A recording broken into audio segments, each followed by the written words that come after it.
వరంగల్ ఉప ఎన్నిక ప్రచారం ఇవాళ్లతో ముగినుంది. పార్టీల మధ్య పెద్ద ఎత్తున వాగ్యుద్ధం చోటు చేసుకుంటుంది. ప్రచారంలో పెద్ద ఎత్తున విమర్శలు ప్రతి విమర్శలు కూడా చోటు చేసుకుంటున్నాయి. గట్టు రామచంద్ర గారు, ఇప్పుడు ప్రభుత్వానికి సంబంధించి ఇప్పటివరకు కొన్ని కీలకమైన అంశాలు గతంలో ఎన్నికల ప్రచార సమయంలో కానీ, తర్వాత ప్రభుత్వం అధికారంలోకి వచ్చిన తర్వాత కానీ ఏవైతే హామీలు ఇచ్చిందో చెప్పిందో అవన్నీ మాటలుగానే మిగిలిపోయి ఆచరణలోకి రాలేదు. ఇవే ఇప్పుడు ప్రజలు ప్రశ్నించబోతున్నారు, వీటిపైనే రెస్పాండ్ కాబోతున్నారు అనేది మిగతా పార్టీలు చెప్తున్నమాట. ఈ మాటలు అంటున్నది ప్రజలు కాదు, జనరల్గా నాయకత్వం, ఇతర పార్టీల నాయకత్వం మాటలు తప్ప ప్రజలు కాదు. ఆ నాయకత్వం మాటల్ని కొంచెం పేపర్లు అవి కొంచెం అనుకూలమైన పేపర్స్ ఉన్నప్పుడు ఆ మాటలు కూడా రాస్తాయి, చెప్తాయి. ప్రజల్లో ఆ పాయింట్ లేదు. ప్రజల్లో ఇచ్చిన హామీని ప్రారంభించారు, పని జరుగుతుంది, భవిష్యత్తులో జరుగుద్దని నమ్ముతున్నారు కేసీఆర్ని. భవిష్యత్తులో జరగకపోతే వ్యతిరేకించవచ్చు, చదివేరు. ఈ కాలం కాదు, ఈ కాలం ఇప్పుడు రాజశేఖర రెడ్డి గారు అధికారంలోకి వచ్చిన తర్వాత కూడా సంవత్సర కాలం దాకా చంద్రబాబు నాయుడు చేసిన ఘనకార్యాలన్నీ సరిచేయడానికే సరిపోయింది. ఆయనకు కూడా ఆఫ్టర్ 1 year ఆయన పరిపాలన కూడా కనపడ్డది. రాజశేఖర రెడ్డి గారు జనంలోకి పోయింది కూడా ఒక సంవత్సరం తర్వాతనే. అప్పటికప్పుడు 2-3 సంతకాలు జరిగినప్పటికీ కూడా పాత వరవడిని మార్చడం అని తేలిక కాదు.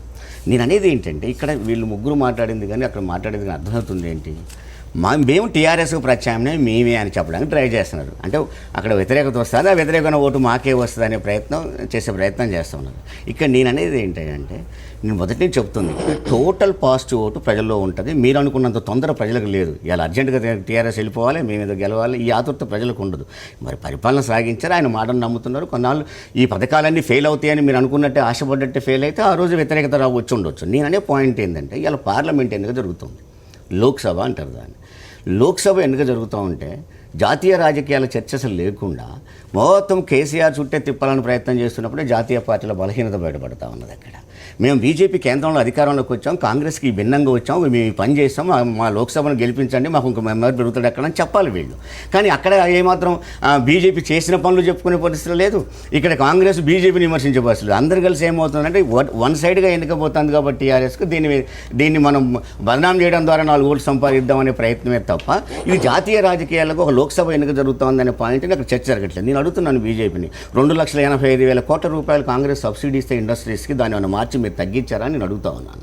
అంటే కాంగ్రెస్ ఆర్థిక విధానాలకు భిన్నంగా మేము పోయాం, ప్రజలకు మేలు చేస్తున్నాం అని చెప్పగలిగితే లోక్సభలో ఓటు అడిగే రైట్ వస్తుంది. 2 రాష్ట్రంలోకి వచ్చేసరికి ఏం చేస్తారు, పరిపాలన తెలుగుదేశంతో పొత్తు పెట్టుకున్నాను. నేను అడుగుతున్నాను, కోalition గవర్నమెంట్ జరుగుతుంది, అక్కడ బీజేపీ టీడీపీ కలిసి పరిపాలన చేస్తాం రాష్ట్రం విడిపోయిన తర్వాత. ఈ తెలంగాణలో చేయని పని ఒకటి మేము అక్కడ చేసాము, మేము చేయగలిగాం, మీరు ఎందుకు చేయలేకపోతున్నారు అని చూపెట్టగలిగిన అర్థం ఉంటుంది. దీనికి మీరు భిన్నంగా కంటే ఘోరమైన పరిపాలన పక్కన చేసుకుంటూ ఇంకా తెలంగాణ అంత ప్రజల కోసం పోతూ ఉంటే దాని వేచడం ఉండదు. ఇక రాఘవరెడ్డి గారి విషయంలో నేను 3 చెప్పదలుచుకున్నాను. ఇక్కడ పాయింట్ ఏంటంటే, రాఘవరెడ్డి గారు మాటల్లో మీ ఇద్దరు వాళ్ళకి నాయకత్వం లేదు, మాకు నాయకత్వం ఉందంటే, నేను అడుగుతున్న జాతీయ పార్టీలు బలహీనపడ్డాయి, ప్రాంతీయ పార్టీలు బలపడుతుంది. మీ పార్టీ ప్రాంతీయ పార్టీ జాతీయ పార్టీ అని ఒక ప్రశ్న వేయాల్చుకున్నాను. జాతీయ పార్టీ కనుక అయినట్టయితే జగన్మోహన్ రెడ్డి గారికి ఇక్కడ విలువ వస్తుంది. నువ్వు ప్రాంతీయ పార్టీగా అనుకున్న తర్వాత, లేకపోతే ప్రాంతీయ పార్టీ నువ్వు అనుకున్న తర్వాత ఈ రాష్ట్రంలో నీ నాయకత్వం ఏంటి? పొంగులేటి శ్రీనివాసరెడ్డిని, కొండా రాఘవరెడ్డి గారిని కాంగ్రెస్లో నాయకత్వం అంటే పెద్ద నాయకత్వంగా భావించాలా? అంటే నీ పాయింట్ ఏంటి? ఇతర ఇప్పుడు సోనియా గాంధీ, రాహుల్ గాంధీ, లేదా మరో గాంధీ వస్తేనే వాళ్ళకి నాయకత్వం కాదు, కానీ నీకు అక్కడి నుంచి వస్తే మాత్రం నాయకత్వం. ఇక్కడ నాయకత్వం ఏంటి? పొంగులేటి శ్రీనివాసరెడ్డిని చూసి ఓట్లేయాలా? ఎందుకు ఓట్లేయాలి? ఇది ప్రశ్న ప్రజల్లో వస్తుంది కదా. అందుకని ఒకరిని అంటేప్పుడు మనం కూడా చూసుకోవాలి. ఓకే రాఘవరెడ్డి గారు ముగించాలి, సమయం తక్కువ ఉంది. వైఎస్ఆర్ కాంగ్రెస్ పార్టీ రిజిస్ట్రేషన్ చేసేటప్పుడే జాతీయ పార్టీగా రిజిస్ట్రేషన్ చేసినాము. ఇవాళ జగన్మోహన్ రెడ్డి గారు జాతీయ అధ్యక్షుడు ఎవరన్నా, జాతీయ ఉపాధ్యక్షుడు ఎవరు, జాతీయ జనరల్ సెక్రటరీ ఎవరు, జాతీయ జనరల్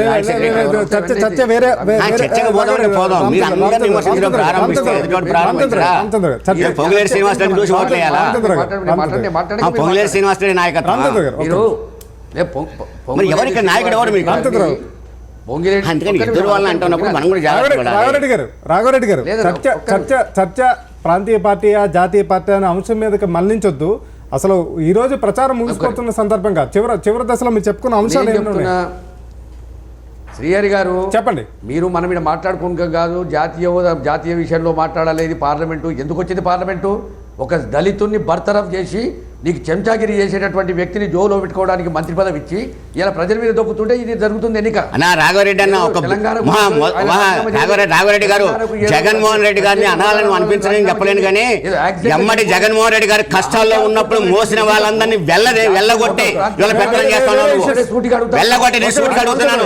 జగన్మోహన్ రెడ్డి గారిని తెలంగాణలో సమర్థించిన నాయకుడు ఒక్కడున్నాడా? ఇవాళ పొంగిలేటి శ్రీనివాసరెడ్డిని తీసుకొచ్చి పెట్టినప్పుడు ఇది రాలేదా? అది కాదన్నా పొంగులేటి శ్రీనివాసరెడ్డి మొదటి నుంచి ఉన్నాడా? దానికి జవాబు చెప్పకుండా మిగతా వాళ్ళని ఎల్లగొట్టి పొంగులేటి శ్రీనివాసరెడ్డి లీడర్షిప్ చేసినప్పటికీ జ్ఞాపకం రాలేదా?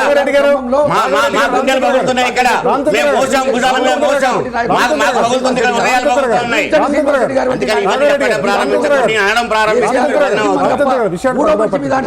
పట్టించుకోకుండా ఉండాలి. ఆయన పట్టించుకోకూడదు. భుజాన మోసం అని పక్కకి నెట్టి పొంగులేటి శ్రీనివాసరెడ్డి చేశాడు. లేదా వాళ్ళు మమ్మల్ని భర్తరఫ్ చేసినట్టు కాదా ఇది? మీ దగ్గర మమ్మల్ని భర్తరఫ్ చేసినట్టు కాదా? రాఘవరెడ్డి అన్న మాట్లాడినప్పుడు మన పరిస్థితిని చూసుకొని మాట్లాడండి. పొంగులేటి శ్రీనివాసరెడ్డి ఉన్నంత వరకు మీకు రైట్ లేదు. మీరు గది మాట్లాడండి. ఒక్క నిమిషం. మరి ఎందుకు భర్తరఫ్ చేశారంటే నువ్వు చేయలేదా భర్తరఫ్? మమ్మల్ని అందరినీ చేసింది ఏంటి? ఒక్క నిమిషం. ఒక్క నిమిషం మీరు వినాలి. పార్టీ పరంగా ఎవరైనా పదవులు పార్టీ పరంగా ఎవరికి ఏ పార్టీ ఎవరికి బాధ్యతలు అప్పచెప్తుంది, ఏది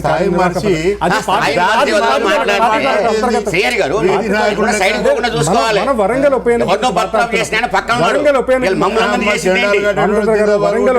ఎన్నిక పాడైపోయినాయి, జీవితాలు నాశనం అయిపోయినాయి.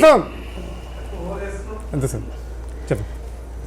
అనిపించుకోవడానికి ముందు వాళ్ళు చెప్పినట్టు మనం ఏం మాట్లాడినా ఆయన ప్రశాంత్ అంటే జాతీయ పార్టీలు ఇది లోక్సభ స్థానం. జాతీయ పార్టీలకు సంబంధించి ఇక్కడ పోటీ చేస్తున్నప్పుడు, ఇక్కడ అభ్యర్థులు నిలబడుతున్నప్పుడు దేశ యావత్తు ఏమైనా రెస్పాండ్ కావాల్సిన అంశాలు కానీ, లేకపోతే దేశం పట్ల ఏదైనా వైఫల్యాలు కావచ్చు, విజయాలు కావచ్చు, అవి చెప్పుకోవటానికి బీజేపీకి కూడా ఒక అంశం లేకుండా పోయింది అనేది ఆయన ఒక రామచంద్రరావు గారు చెప్పినటువంటి పూర్తిగా నేను విభేదిస్తాను. బై ఎలక్షన్ అన్నప్పుడు స్థానికంగా ఉండేటువంటి ఇష్యూస్ వస్తాయి. ఇది మొత్తం పార్లమెంట్ ఎలక్షన్స్ అయితే అప్పుడు ఆటోమేటిక్గా పార్లమెంట్ ఎలక్షన్స్ దాని మీదనే ఉంటుంది. ఇది బై ఎలక్షన్ అన్నప్పుడు లోకల్ ఇష్యూస్, లోకల్ గవర్నమెంట్ వీటి మీదనే వస్తుంది. అంతే తప్ప నేషనల్ ఇష్యూస్ రిఫ్లెక్ట్ కావు. ఇక్కడ ఉండేటువంటి లోకల్గా ఉండేటువంటి ప్రజలు అవే రేజ్ చేస్తున్నారా? అడుగుతున్నటువంటిది నువ్వు ఇక్కడ ఏం చేసినావు, ఇది చేసినావు, ఎందుకు ఇది చేసినా అనేటువంటిది, ఎందుకు రిజైన్ చేసినాడు అనేటువంటిది కొన్ని పార్టీలు, కొన్ని నాయకులు అడుగుతున్నారు. రిజైన్ చేయించేటువంటి హక్కు ఆయనకు ఉంది. గతంలో ఉన్నటువంటి కాంగ్రెస్ ప్రభుత్వాలు కూడా చేసిన ఇష్యూ అది కాదు. ఎప్పుడైనా బై ఎలక్షన్ వచ్చినప్పుడు స్థానికంగా ఉండేటువంటి ఇష్యూస్ మీదనే మాట్లాడతారు. స్థానికంగా ఉండేటువంటి ఇష్యూస్ మీదనే ఇప్పుడు ఈ ప్రభుత్వాన్ని అడుగుతున్నారు. దాంట్లో తప్పేముంది చెప్పండి. మీరు నేషనల్ ఇష్యూస్ ఎందుకు నేషనల్ ఇష్యూసే మాట్లాడేదంటే అదే ఇష్యూ తీయండి. నేషనల్ ఇష్యూస్ మాట్లాడటానికి మేము సిద్ధం, వెనకపోవటానికి మేమేమి ఇది లేము. తప్పకుండా మాట్లాడతాం ఆ ఇష్యూస్ వచ్చినప్పుడు. ఇప్పుడు వారు అన్నట్టుగా అపోజిషన్ పార్టీస్ అన్నీ పోటీ పడుతున్నాయి అన్నమాట. ఏదైతే లేవనెత్తిండో, మనం ఒక సమస్య వచ్చినప్పుడు మనమే బొంత పురుగునైనా ముట్టుకుంటాము ఈ సమస్య సాల్వ్ కావడానికి అన్నారు. అపోజిషన్ పార్టీస్ కూడా వాళ్ళకి మీకైతే ఎత్తుగడలు, మాకు ఎత్తుగడలు ఉన్నాయా? మాకు ఇప్పుడు ఉన్న పర్సెంటేజ్ రికార్డ్ ప్రకారం 75% anti establishment, anti feudal government మీద ఉంది. దాంట్లో తప్పకుండా వాదనలు పొలిటికల్ గా చెప్పుకుంటే కూడా మాట్లాడేటప్పుడు ఆలోచించి మాట్లాడుతాం. ఇప్పుడు 51% వస్తుందా చెప్పమనండి.